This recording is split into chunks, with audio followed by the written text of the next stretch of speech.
Welcome to Self.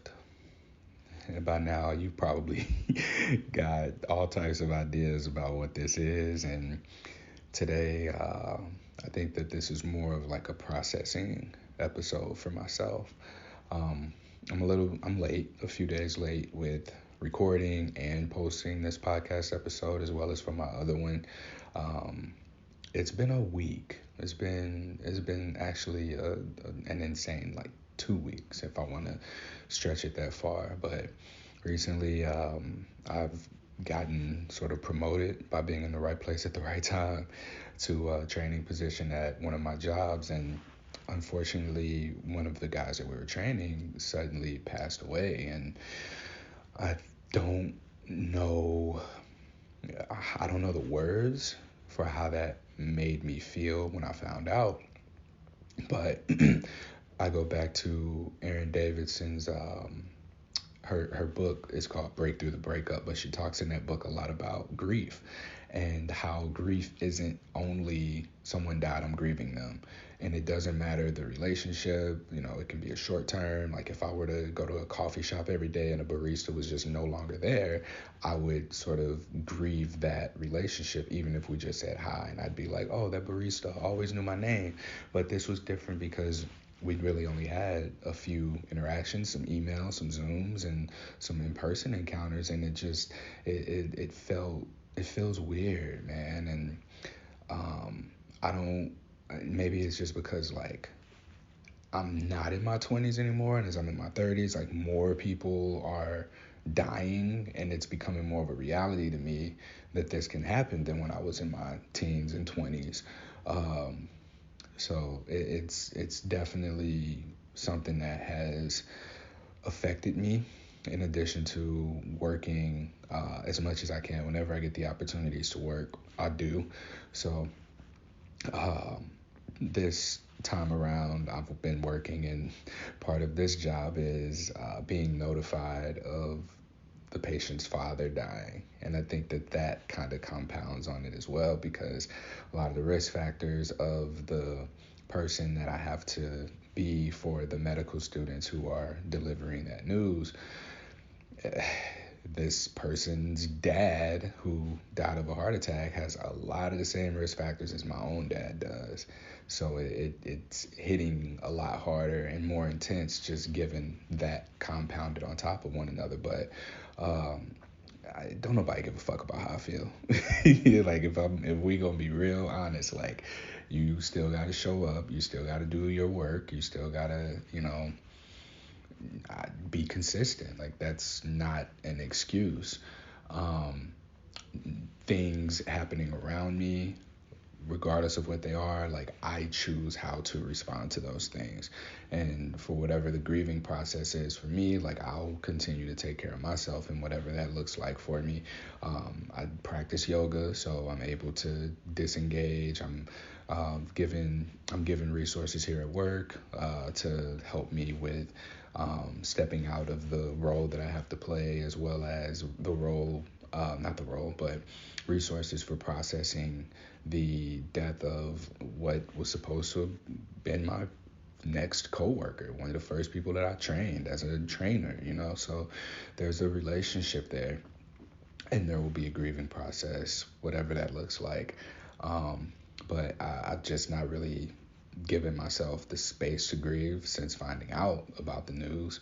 And I think I've been able to use that in the role that I have to play for the medical students as they learn how to deliver notification that a family member has passed.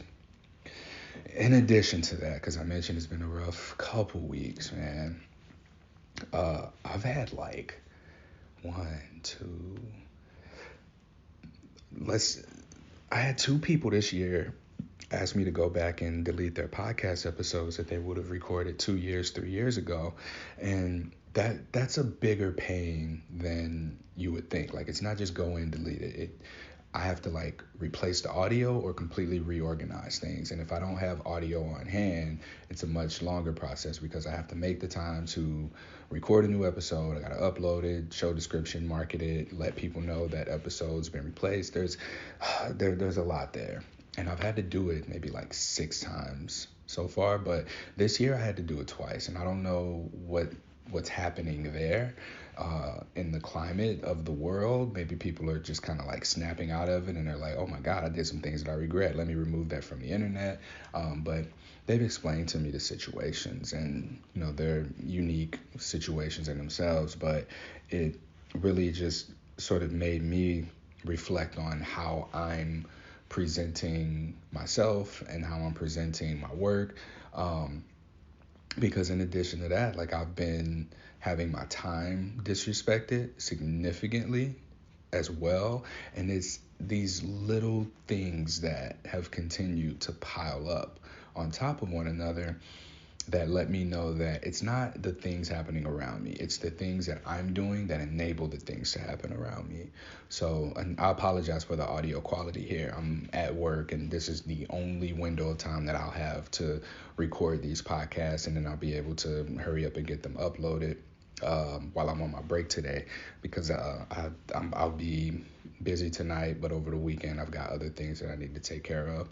So I may not be in front of my computer long enough to upload the podcast later, so I have to use this time that I have now.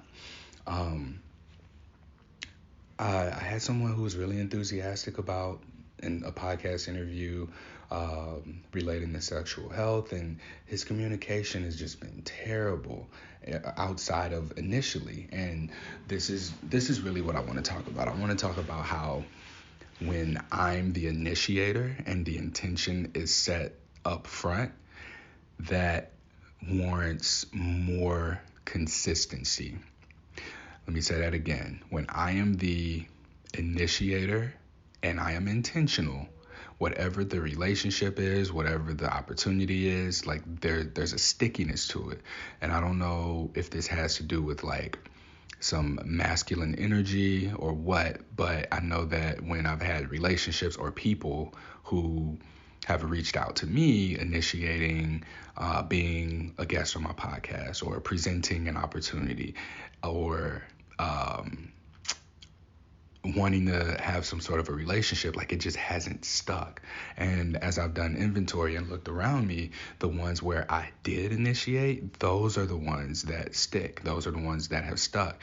And perhaps it's just this passive energy associated with it, to where nothing passive has any sort of substance to it. There's no sticky. And because there's no intention, maybe that's it. Like intention is the glue of connection, right? So, I mean, yeah, you can stumble into a relationship or a connection, but if no one, even if other people have been upfront with me, like I don't even think that that's been the case. I think that people have typically just found themselves stumbling into some sort of a relationship dynamic with me. And it's my fault that I have not been the initiator, that I have not been the one with intention, because even, some people, sometimes I've been like, oh yeah, well, we'll just see what happens, or I've not said anything and I've been getting what I wanted until I wasn't getting what I wanted. And even getting what I wanted is subjective, because is it really what I want, or am I just taking what they're giving? Like, that's another big question to ask oneself is, am I getting what I want, or am I just taking what I can get? Because that's been the case for me. I've settled for relationship dynamics that really don't have any substance to them. And it's actually recently that I was reminded of this. Actually, a couple of days ago, I got a text at like midnight from someone that I was seeing probably once a week, every other week. And that relationship, I guess, didn't have any substance to it. Because there was another relationship very similar to it where she was polyamorous and lived with her partner. And then like out the blue one day, it was just like, all right, this isn't working for me anymore. This ran its course. And I recognize like all I do is work. That's just what it is. I work as much as I can to make money, and I'm always doing something positive stuff. And it's very rare that I make time for myself, and I recognize that unavailability is attractive. And I recognize that because of how, because of the way that I navigate my life, um, it seems like I'm always available. So I can't really make anyone feel special if I'm always available to people. And I spoke about this on a recent re-recording of my other podcast, Something Positive for Positive People, but linking it back to my childhood and how I was with my mother. I think I was my mother's emotional boyfriend. I've seen how my mom prioritized her sexual relationships over like her relationship with me. This is the narrative that I've told myself. So this may not even be the case, but I use the example of if I wanted something, if I wanted a need met, it's a physical touch, acts of service, any of the love languages, quality time. If she was on the phone, she'd tell me, get out of here, I'm on the phone. So what I ended up learning to do was I coped with that by um, anticipating what her needs were and then always being available when she needed that need met. So if it were an emotional need, like I would be emotionally available to my mother. She called me, bam, I'm up, I come running, right? And I conformed what my needs were to become the same feeling that I would get from asking a person to meet my need and then getting that need met. I got from being available all the time and then supplying that her with whatever needs she had. Maybe she wanted a hug, maybe she wanted to vent, maybe she wanted some quality time, maybe she wanted me to accompany her to the store, right? So my needs became, or me getting a need met became me being available to meet the needs of whoever it was that needed something from me. And that's what I learned. And there's probably words for it, but I like to use the descriptions more so than just throwing words at people. So this is an exact scenario. So I look at that situation and I look at my most recent relationships where, because now I'm challenging things, I'm finding myself being met with a lot of disappointment in partners or from partners, or I'm disappointing partners. And it's because I wonder if I were to ever just directly ask my mom for what I needed, if she would have been able to meet it. If I said, "Hey, mom, I need a hug right now," she might have been like, "Hey, hold on, I'm finna give my son a hug, or I'll call you right back. Hey, son, come here. What's wrong?" Maybe that would have happened, but I've grown accustomed to just not asking for what I need, and it's showing its ass right now in my face through my relationships, through my work for something positive for positive people, because the whole thing about being it makes me passive, and I'm not a passive person, but I enable passive things to happen. Like I'm very much a go-getter. I'm very much driven, and passivity accepted by me is not a demonstration of that go-getter mentality, of being motivated, of being someone who's direct, decisive, and all those things. And it goes back to initiating with intent, because the intentionality, the intent is essentially the glue of the connection, right? And then the initiation is the force behind it. So if I'm not able to drive my intention toward what object or person or opportunity is capable of meeting the needs that I have, and if I have to also be aware of what those needs are and willing to say out loud what they are and speak them and get them met. If I'm not willing to do that, then it's just kind of like this, you just kind of go with the flow, or you end up where you are, and that shit just doesn't stick.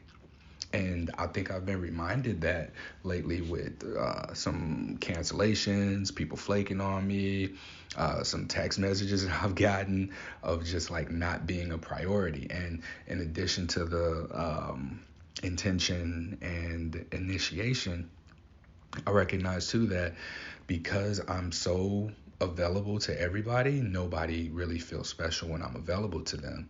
And I have to sort of increase the value of my availability by being less available. And as I was thinking about this, I think that this is how people end up in abusive situations because it's like a drug. You give somebody a little bit of something, you get them hooked, and then you bring them back. You take it away from them and you give it back to them. You take it away from them, you give it back to them. And they think that you're the only source of whatever that feeling is that they get from you. And as I thought this, I was like, okay, what does this look like in a healthy way?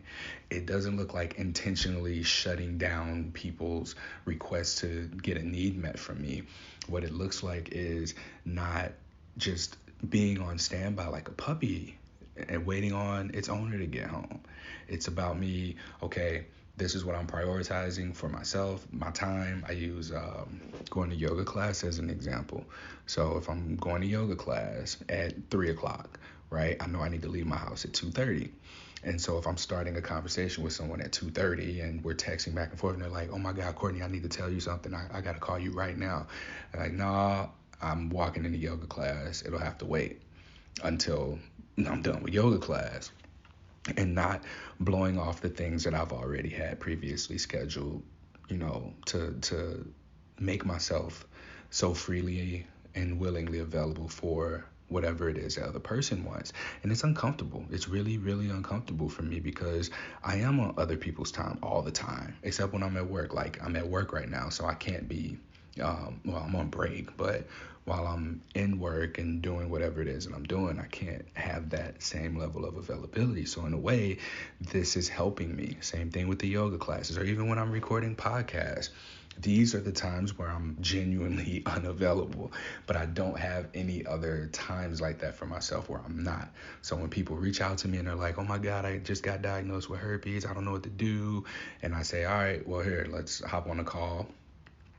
I guess it seems like I'm a lot more available than I really am, but it's just typically a timing thing. So I healthily doing that, or healthily putting that plan in action, just looks like giving myself more things to prioritize myself. And it's really self-prioritization. That's what it is. Like I think I made a comment about, or a podcast episode here about self-prioritization not being selfish. But for someone who grew up learning and molding themselves into being so readily available and accessible to meet the needs of their parent, which that parent relationship tends to be how relationships in general play out, it's really invalidating to my own identity. And I got a quote here from Eckhart Tolle I'm going to pull up that says, and this is from Kendrick Lamar's Savior on Big Steppers. Damn, what's the name of the album? The newest Kendrick Lamar album at this point. So Eckhart Tolle in the intro of the song Savior interlude says, if you derive your sense of identity from being a victim, let's say bad things were done to you when you were a child, and you develop a sense of self that is based on the bad things that happened to you. I'm going to say that again. If you derive your sense of identity from being a victim, let's say bad things were done to you when you were a child, and you develop a sense of self that is based on the bad things that happened to you. That's me. That's exactly what I've been doing. And so, I mean, I don't want to call those things bad, but it's more of a neutral thing. Like, it's not good, it's not bad. But it taught me a skill that I utilize very well in running something positive for positive people, right? So I am able to be so in tune with the emotions of the people that I choose to prioritize. And it feels as if I'm getting a need met from people who have no idea that they are actually, they're coming and getting what it is that they need, but they don't know that they're meeting my need. But it's like a rewiring of myself that's not natural, because I don't go to people and ask directly, hey, I would like to do this thing with you, or I would like this thing from you, or I would like this opportunity with you. I haven't done that directly because I've tried to make myself so in tune with them first and just wait for the right time. And then when they come to me, it's like, yeah, I'm ready. And I made a business out of that. Like that's the expression of my innermost childhood, quote, trauma, if you will. And here I am now, and then as an adult, 34 years old, making an attempt to not stop doing that or just like cut it off completely, but direct it into the right place and begin incorporating a new habit with this. And when you making a behavior change, it's really hard for people who've been there to change with you, because now you got to change how not only how you treat them, but how they respond to the way that you treat them. And so on one hand, it's a good thing that I've been getting these like sort of breakup texts or demonstrations of deprioritization and people flaking on podcasts, because these are people who can just not be here for the next round, for the next go round of evolution that's going to occur within Courtney Brain. And that's cool. It is what it is. But I can't look back. I can't look that way anymore, because if I look back, then I stop becoming the person that I am. Like I kind of lose a little piece of myself, a part of myself. I lose a little bit of that identity, and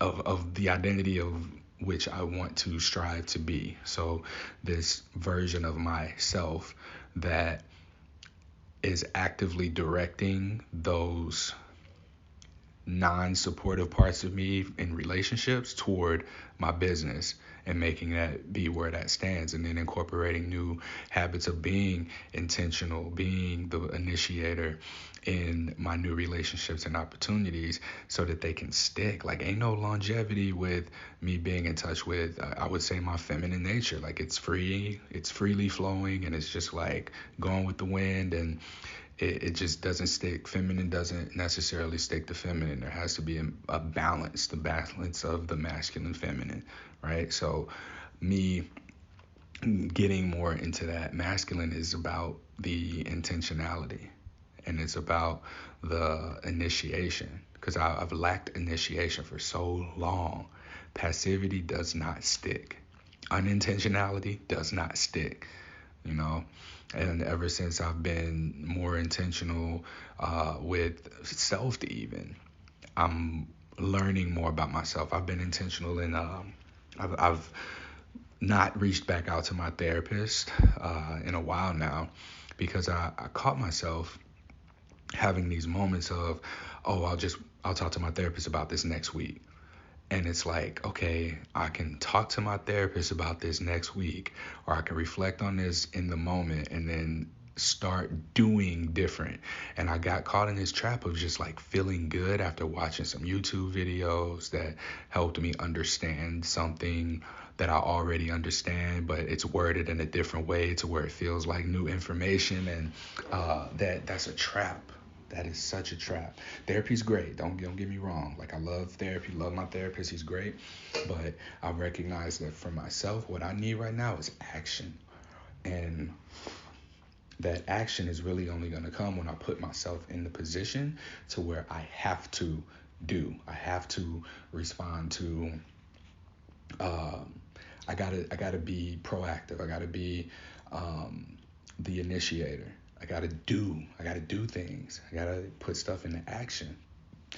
So that's where I'm at as far as therapy goes. That's where I'm at as far as my whole these past couple weeks being rough for me, because I don't typically have like rough periods. Typically, stuff happens. I take it as it comes, but I made a decision. I'm never gonna be disappointed again, because I am responsible for that. I choose who disappoints me. I choose who helps me throughout my processes of success.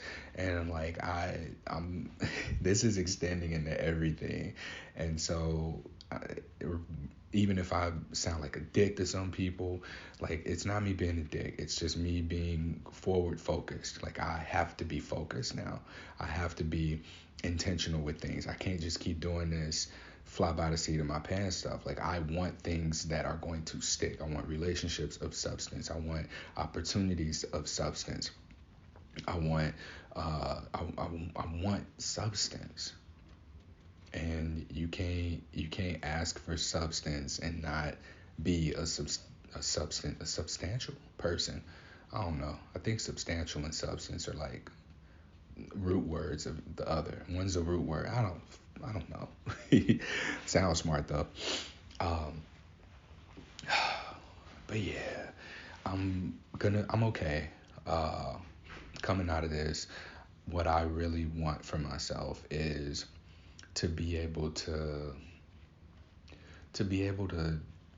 like not have to pause and think, am I responding from a place of making myself forcefully available for this other person so that I can get that dopamine hit of providing them with some sort of with whatever their need is, and the more that I ask for what I need, even if I hear no and I'm intentional and upfront about it, even if I hear no right away, that is a that's like a it's not even a rejection really, because it's like they're redirecting you away from them and where you're not getting your needs met, and so that you can more quickly get a yes, a sticky yes. I want a sticky yes.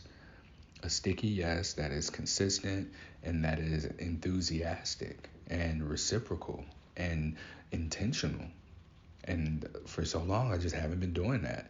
People be like, yeah, what do you want? Like, oh,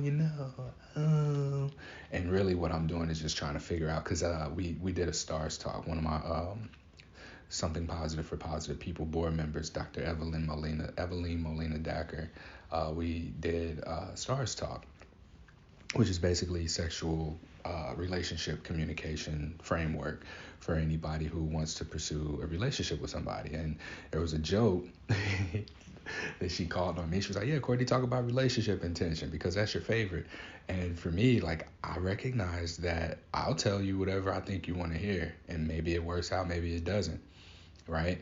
So depending on who I'm talking to determines what my relationship intention is. And it was since that, I think that was last Friday. It was last Friday, wow, that I really started to look at that, and I was like, wow, this is my problem with relationships, is that I am not intentional in relationships. I just don't want to be disappointed. And so in order to not be disappointed, I do the same thing that I did with my mom, which was just make myself so readily available for whatever it was that she needed that I would forego getting my own needs met, because meeting her needs felt like I was getting my needs met. And that is quite the cycle, because it's been every one of my relationships, except for anyone that I have where the person's like still around, because it's been intentional and she's initiated by me. I'm trying to think now. What has it been? Um, but yeah, this does get me excited. It gets me more excited to slide in DMs. It gets me more excited to approach, attractive people that I meet, initiating conversations with them. It gets me more excited to send cold emails and phone calls and texts and about business opportunities as well. Because yeah, the quicker I can get a no, the quicker I can be redirected to identifying where I'm going to most likely receive a yes. And that is really powerful stuff.